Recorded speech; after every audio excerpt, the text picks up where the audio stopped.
Hard Hat's all about showing up to play hard, doing what it takes to win. If you want to cement legacy, win another. He's your third center. You don't want to pump him up too much, but it's hard not to. This is maybe the most I've ever agreed with you.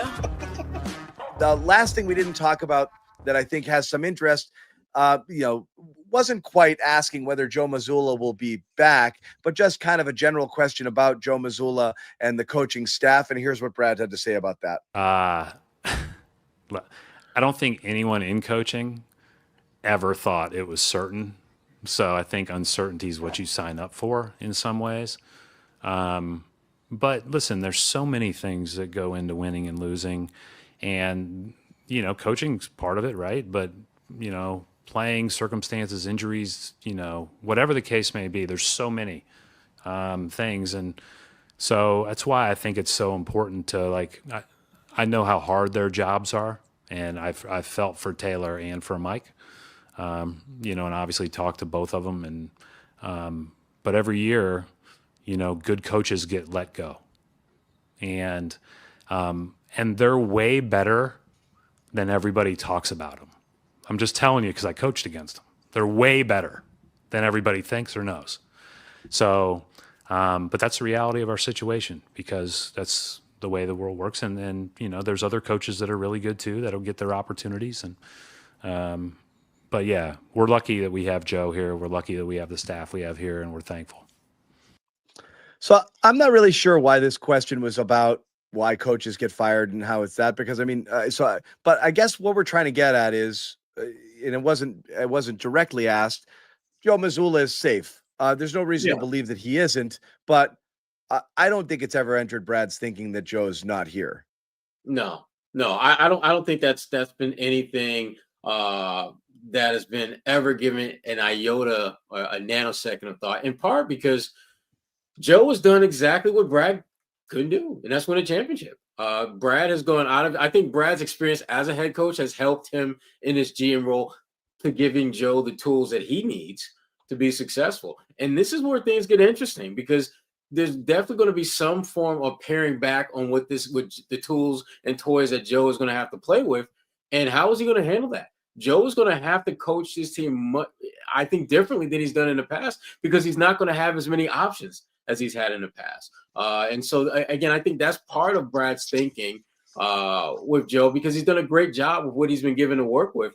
And there's no reason to think otherwise. The players, and the other thing too, and we talked about this a little, not today, but in the past, the buy-in from your best players. If Tatum was beefing with Joe, if Jalen was beefing with Joe, then you might have a different conversation. But the fact is, those guys are all in on Joe Mazzulla, and Joe obviously is all in on them. And when you have that on your side and you've won a championship and you're incredibly young among your NBA brethren, there's literally no reasonable reason to cut Joe loose. Yeah, not yet. And the lame duck thing you're talking about, John, I don't think that impacts it too much. I think you can extend them and move on later, as Jimmy said, if you want to. And I don't think there's any reason to move on right now. I don't think even, and I was as critical of him as anybody out that series, that one series should cost you your job after you win a championship. If this year doesn't go the way you think it should because of his coaching, and you consider that after the year or 2 years from now, then you make a move at that point. I don't think there's any reason just because you're worried about extending him right now that you would move on from him right now. That doesn't make a ton of sense to me. So I would extend him. You got to get in on the action here with Prize Picks, the #1 daily fantasy sports app in all of North America. Basketball playoffs underway, hockey playoffs as well. We're deep into it now, and you want to get in on the action, cash in on those playoffs, points, rebounds, assists, pick more or less for your shot to win up to 2,000 times your cash today. Join millions of users signing up for Prize Picks by downloading the app. Use that code CLNS, and you get 50 instantly deposited in your account when you play 5. You don't even have to win. Play 5, get 50 when you use the code CLNS. In addition to that, great promotions always throughout. You got to be checking in on that app to see what's going on. You get free squares. You get Taco Tuesday. You get players discounted on the boards. That's tomorrow, so check that out. Flex Friday, lineups with a flex play, and a lot of other really cool stuff. So again, download the app, get in on the action. CLNS is the code. get 50 instantly after you play 5. Once again, code CLNS, get 50 instantly after you play 5. Prize Picks, run your game. And listen, I'm one of his biggest critics.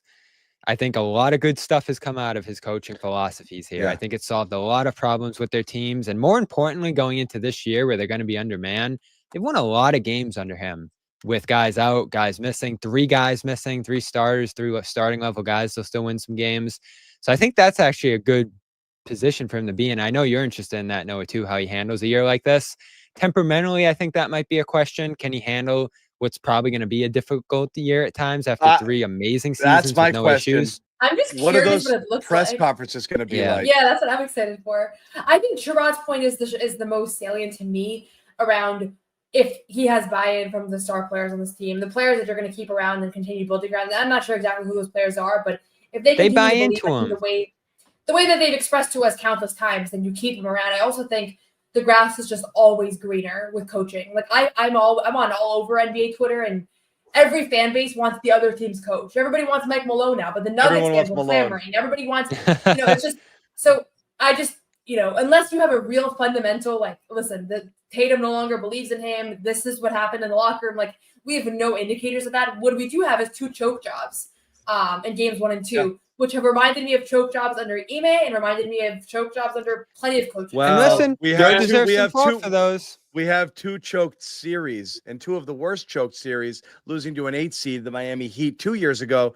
Whatever, and then the Knicks one here. So Joe's got a couple of gaffes on his resume. You can excuse the first one because it was his first year as a coach, and he, With a different roster that's about to blow with up. a different roster. The only thing that can hurt Joe Mazzulla is one, how he handles not having an awesome team. And how that looks, because we haven't seen him do that yet. Not to say he can't do it well, but it'll be interesting, both in terms of how he manages the players on the court and how he's dealing with, Bobby needling him about losses, because there's going to be more of them next year. And that's not great. So I'm curious. Noah's going to go after him too.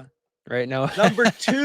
Number two is this, and we talk about all the uncertainty. Should there be a lot of player movement and roster management, you are now potentially bringing half a new roster in here that is not familiar with the Joe Mazzulla way, and that might not be used to doing things the way he does things. They might not buy into exactly what Mazzulla is doing. That's a great point. I hadn't even thought about that. They might eventually, but you are talking about what looks to be, I don't know how significant, but you're going to be bringing in new faces, you would think, because you're going to be having to get rid of some people. So there's that. And there's also, is Joe going to play his way, or is Joe going to be able to react to the roster that he has? And how is that going to go? So there are question marks because we haven't seen him. We haven't seen the bad team. We haven't seen him have a team that doesn't have shooters all over the floor. And we haven't, he's had his core intact for the last 2 years when he's really gotten his coaching legs underneath him. So I don't know. He's going to have to be better and be different than he's been and be more next flexible. year. Be more flexible, because I think one of the concerns with when you think about what this roster is likely to look like is he going to try to put this round peg in a square hole? If your team isn't built to necessarily take 50, 63s, are you going to be a coach who's going to pivot to whatever the strength of your roster is, or are you just going to be, damn it, this is how I coach, this is my system, and they've got to pivot, they've got to come over to my side of things. The example that I use, I think one of the best coaches at pivoting to whatever the strength of his roster is Rick Carlisle. I've seen this guy coach teams where he had one shooter and they defended the hell out of the ball, and I've seen him do what he's doing in Indiana, where they're looking to shoot each and every single possession within 8, 9, 10 seconds off the shot clock. He pivots to whatever the strength of his roster is. And I'm hoping that Joe recognizes that sooner rather than later, so that he can implement a system that gives his team the best chance to be successful and not just roll out the system that he wants them to play. Yeah. No one's sneaking a vegan brownie by me, I'll tell you that. Okay, you know what, John? We're going to do it. You have to feel that way too, Bobby. I have to feel that way. Yeah. Let's fly Al over and make Luke your first center. Bobby, we gave you Luke hour early. We are not going to end this on a damn conversation about Luke